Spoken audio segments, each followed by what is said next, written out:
দেখো আমি এমন একটা জেনারেশন থেকে এসেছি যেখানে বাড়িতে যদি বলতে হতো যে একটা কম্পিউটার চাই, হেভি ভয় লাগতো।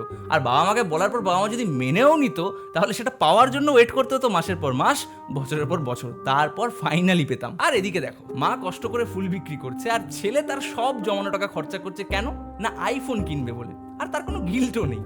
फूल पट्टी हम बेचीला भैया, ये खाली हमसे 3 दिन से खाना ना खाता हूँ। अच्छा ये खाना नहीं खा रहे, आईफोन के लिए खाना नहीं खा रहे हैं। नहीं এবার তুমি আমাকে বলতে পারো যে আমি তো আর কাউকে ব্ল্যাকমেল করে কিনছি না, বাট প্রচুর ডার্ক প্যাটার্নস রয়েছে যেগুলো তুমি আস্তে আস্তে বুঝতে পারবে। কয়েক বছর আগেও যে দেশে ডেয়ারি মিল্ক সিল্ক একটা লাক্সারি প্রোডাক্ট ছিল, সেই দেশের মানুষ আজকে 400 টাকা খরচা করে একটা 35 গ্রামের চকলেট কিনছে।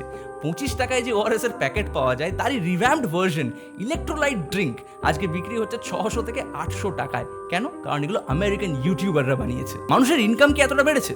এমনটা তো না। এখন সোশ্যাল মিডিয়া ইনফ্লুয়েন্সাররা তোমাকে একটা বাজার বিক্রি করছে রোজ।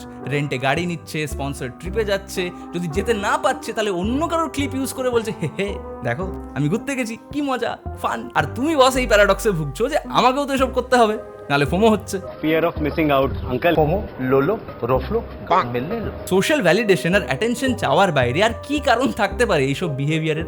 আর এই যে বিহেভিয়ারটা, সেটা অ্যাকচুয়ালি আমাদের কোথায় নিয়ে যাচ্ছে? এই যে দেখানোর টেন্ডেন্সি যে দেখো আমি কত বড় লোক, সেটা আমাদের অ্যাকচুয়ালি বড় লোক তো করছে না, বরং ইন্ডিয়ার সেভিংস রেট আজকের দিনে দাঁড়িয়ে অল টাইম লো।